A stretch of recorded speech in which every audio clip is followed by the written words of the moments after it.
오픈스페이스 워크샵은 참가자들이 생각하고 있는 이슈를 꺼내놓고 그 이슈를 이야기하고 결론을 내고 필요한 실행 계획까지 도출한다는 특성이 있습니다. 워크샵의 과정에서는 주도적으로 논의할 뿐만 아니라 구성원들이 서로 자유롭게 교류할 수 있다는 장점이 있고요. 결론적으로는 진짜 이슈를 다룰 수 있다는 장점이 있습니다. 그런데 온라인 비대면 상황에서도 오픈스페이스를 할 수 있을까요? 이 영상에서 그것이 어떻게 가능한지, 그 과정에서 생겨나는 의문점은 무엇인지, 그에 대한 답은 무엇인지 살펴보겠습니다. 도구적으로는 줌과 뮤라를 활용했고요. 참가자가 소헤이스를 선택할 수 있는 기능을 주로 활용을 했고, 뮤랄에서는 참가자가 생각하는 바를 마음껏 제약 없이 펼칠 수 있도록 도와주었습니다. 그럼 각 단계별로 어떤 형식으로 온라인 워크숍이 진행되었는지 살펴보시겠습니다. 무기명과 유기명의 장단점이 있잖아요. 그래서 제가 경험한 관점으로 말씀을 드려보면은, 특히 오픈스페이스 할 때는 좀 민감한, 조직의 민감한 이슈나 이런 것들을 다룰 때는 확실히 무기명이 좋기는 하더라고요. 그래야지 조금 더 의견들이 많이, 좀 솔직하게 나오게 되니까요. 근데 그렇게 되다 보면은, 나중에 이제 이거를 누가 올려주셨나요? 라고 했을 때 답을 안 합니다. 실제로 민감한 주제다 보니까 이제 그런 좀 단점이 있어요. 그럴 때는 어쩔 수 없이 이제 뒷단에서 논의를 실제로 진행할 때는 그냥 약간 게임식으로 해서 뭐 룰렛을 돌리기도 하고 해서 약간 게임식으로 해서 지목을 해서 하는 경우도 있습니다. 그거는 약간 부득이하게, 약간 고육지책이죠, 일종의. 이제 그렇게 하는 경우가 있고요. 유기명으로 하는 경우에는 조직의 문제를 다루는 것보다는 그래도 이제 조직이 더 발전적인 방향으로 나아갈 때 어떻게 할 거냐, 이런 제안을 할 때는 유기명으로 하는 게 좀 더 좋다라고 하는 거, 뭐 상식적인 얘기지만은, 그렇게 좀 진행을 한 적이 있습니다. 그래서 유기명으로 할 때는 뮤랄 같은 경우는 이제 이렇게 아무래도 여기 글을 입력할 때, 누가 입력했다라는 이름을 이제 맨 상단에다 쓰게만, 그렇게 좀 원칙을 이제 세우는 경우도 있습니다. 분류하는 작업으로 넘어가도록 하겠습니다. 이렇게 이제 말씀을 드릴게요. 원래는 제가 아까 이제 말씀을 드렸잖아요. 자율성과 자기조직화에 대해서, 이거 누가 가져가지 마세요. 제 건데. 자율성과 자기조직화에 대해서 어떻게 생각하세요? 조직에는 적용이 될까요? 라고 제가 이 주제로 말씀을 나눌 거라고 아까 분명히 2번을 말씀을 드리기는 했습니다. 그쵸? 그럼에도 불구하고 이제 국방부 예산부터 해서 이제 주식이 나오기 시작했죠. 네, 이거는 실제 회사 조직에서 이 논의를 할 때도 똑같이 나옵니다. 그러니까 빈도가 많다 적다의 문제지. 그러니까 그러면 이거를 버려야 되느냐? 그렇진 않습니다. 그렇지 않고요. 그냥 자율적으로 지금부터 카테고리를 묶는 것부터 시작을 할 겁니다. 지금부터 여러분 전체가 내가 낸 아이디어가 아니어도 남의 아이디어도 옮기실 수 있어요. 그러니까 지금부터 내가 봤을 때는 조금 이거 비슷한데, 성격이 좀 비슷한데 묶어놔도 되겠는데 하는 것들을 지금부터 자유롭게 옮겨주시면 되겠습니다. 자, 부탁드릴게요. 네, 여러분들이 요건 좀 비슷한데? 요건 좀 묶어서 논의해도 될 것 같은데? 하는 게 어떤 게 있으신지 지금부터 분류 작업을 여러분들이 해주셔야 됩니다. 네. 다시화 작업이 조금 힘들지 않을까요? 그리고 뭐라고요? 옮기신 분들이 남의 것 또 옮기고 또 옮기고 하는 일들이 생길 것 같은데, 네. 색깔별로 맞아요. 구별해서 뮤랄을 그냥 정렬 기능 활용하시면 될 것 같은데, 아, 이렇게 하시는 이유가 있으실까요? 네네네. 색깔별로. 이제 그렇게 하시는 거는 저는 좀 뒷부분, 이제 하더라도 뒷부분에 하는 게 더 낫지 않을까라고 생각은 합니다. 그러니까 자율성을 주는 거기 때문에. 그리고 이런 경우도 있습니다. 그러니까 윤정님이 지금 또 질문을 주신 것처럼, 나 좀 지저분한 걸 못 봐. 내 성격상 못 봐. 그러면 그런 분들이 또 알아서 이걸 또 조정을 합니다. 조정도 다 하시고 정렬도 하시고, 이제 이런 분들이 자율적으로 생겨나는 경우는 일반적으로는 있기는 하더라고요. 이건 이제 스타일의 문제긴 합니다. 그런데 저 같은 경우는 뭘 생각을 하냐면, 분류 작업을 할 때 어떤 하나의 주제가 어떤 사람이 이쪽으로 옮겼어요. 그럼 또 딴 사람이 원래 작업자가 여기 아닌데 딴 데도 옮겼어요. 이 작업을 몇 번을 왔다 갔다 하는 것도 의미가 있다고 저는 보는 편입니다.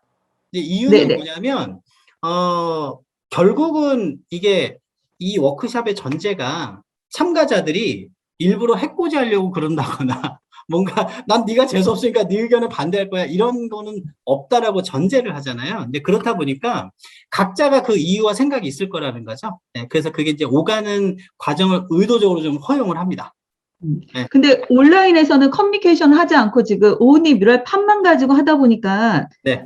거기에서 또 예, 리스크가 발생하지 않을까라는 우려가 있는데 그런 리스크는 없나요?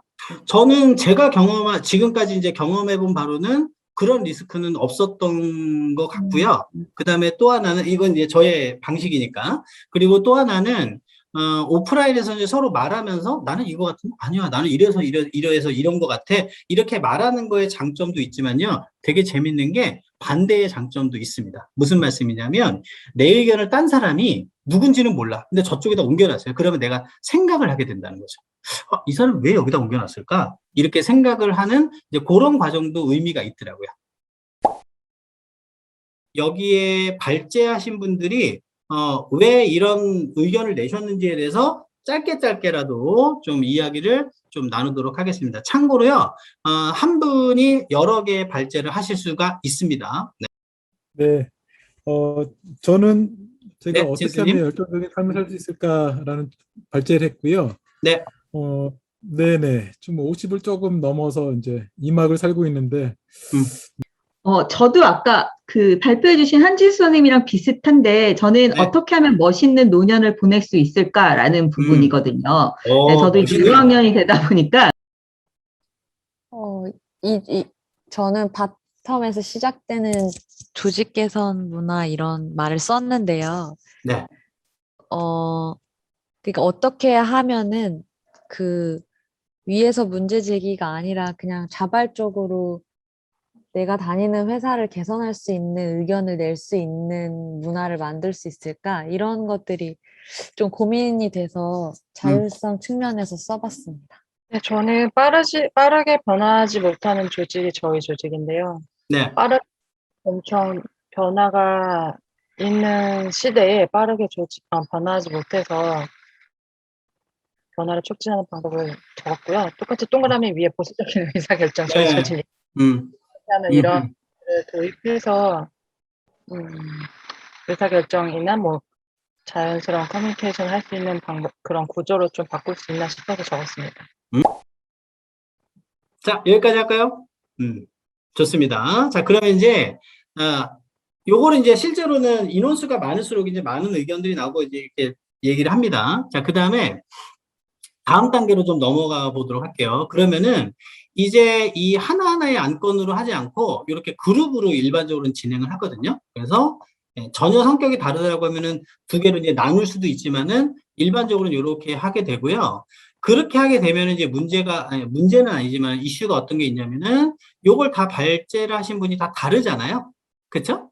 그러면은 이 중에서 한 분, 뭐 공동 진행도 하지만은 일반적으로는 그냥 한 분을 지정을 해서 진행을 합니다. 그러니까 이후에 이제 이 주제를 갖고 디테일하게 논의를 하는 거거든요. 그래서 요 주제를 전반적으로 맡아주실 분 한 분을 좀 모시도록 하겠습니다. 자, 요 주제를 하실 자원자 본인 이름을 포스트잇에다 붙이시면 됩니다. 그 다음에 여기 두 번째도 마찬가지죠. 여기 자율성과 자기조직화 여기도 좀 부탁을 드리겠고요. 그렇죠. 이렇게 컬러를 지금 맞춰주고 계시죠, 벌써. 감사합니다. 네. 좋아요. 네. 제가 해볼게요. 좋아요. 성함. 네. 네. 진순이 감사합니다. 네. 제가 이거 하나를 썼는데, 네. 제 그룹이 아닌 다른 그룹에 있는 걸로 토론하고 싶으면 어떻게 해야 하나요? 내가, 발제한 건 있는데, 다른 그룹에 있는 게 더 관심이 간다, 이런 뜻인가요? 네.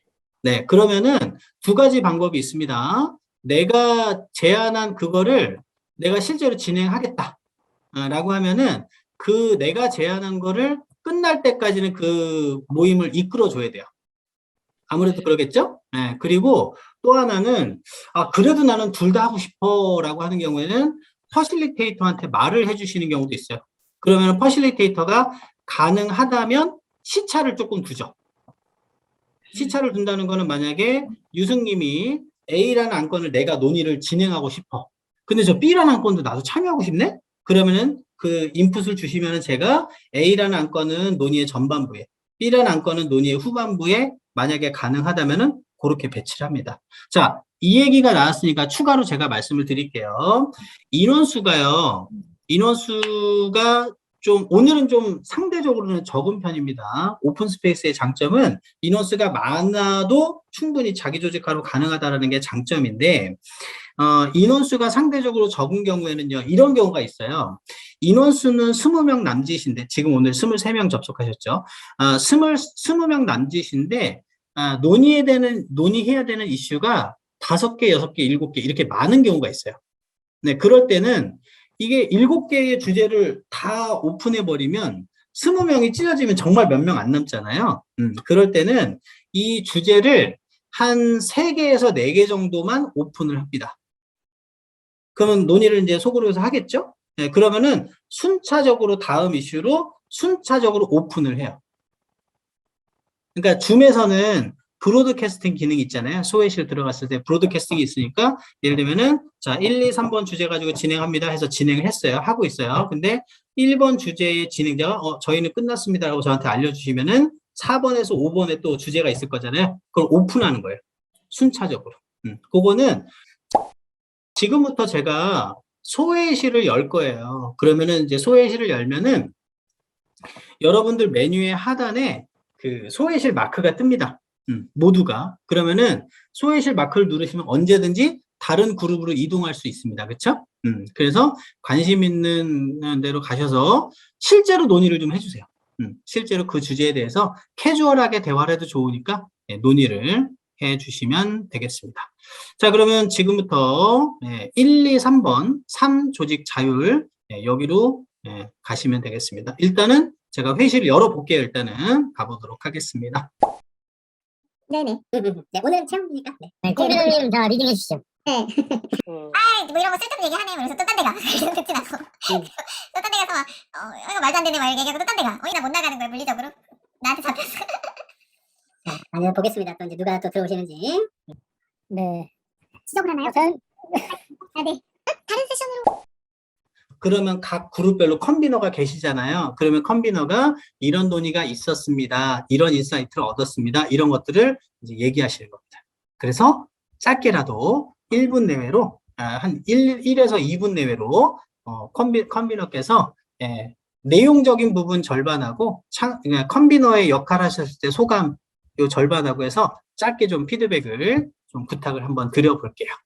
네, 이걸 하면서 뭐 처음엔 좀 막막했는데 뭐 어떻게 이제 해야 될까, 하우투를 끌어가야 되나, 뭐 I에 대한 것들을 해야 되나 이렇게 했는데 또 중간에 또 이렇게 또 갖고 있는 지혜를 가지신 분들이 이렇게 또 이런 방향을 했으면 좋겠다, 또 색깔도 이렇게 했으면 좋겠다 해서 또 이렇게 잘 정리가 된 것 같습니다.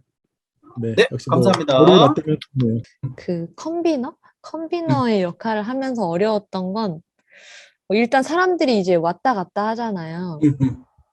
그런 부분에서 약간 좀 그 걱정이 되더라고요. 그러니까 이 주제에 관심을 가지고 왔는데 충분히 얘기하지 않고 뭔가 이끄는 입장에서 좀 다른 방향으로 이끌고 있나라는 생각을 좀 들게 했었고, 하나는 조금 막막한 것? 이렇게 왔는데 무슨 이야기를 어떻게 정리해야 되지 하는 그런 생각들이 좀 들었었던 것 같아요. 네, 감사합니다. 지혜님 방금 말씀 주신 거에 대해서 제가 마지막에 말씀하신 컨비너의 막막함에 대해서 조금만 말씀을 드릴게요. 일단은 실제 그 조직에서 이거를 할 때는 그 막막함은 생각보다 크지는 않아요. 그 이유는 뭐냐면 여기 참여하시는 분들이 어느 정도 맥락이라는 게 있잖아요. 같이 일을 하고 부서가 조금 다르더라도 이제 그런 부분들이 있기 때문에 상대적으로 괜찮고, 그 다음에 시간이 오늘은 체험이기 때문에 이제 본격 논의는 사실 못 하신 거잖아요. 근데 이제 시간이 사실은 충분히 주어지거든요.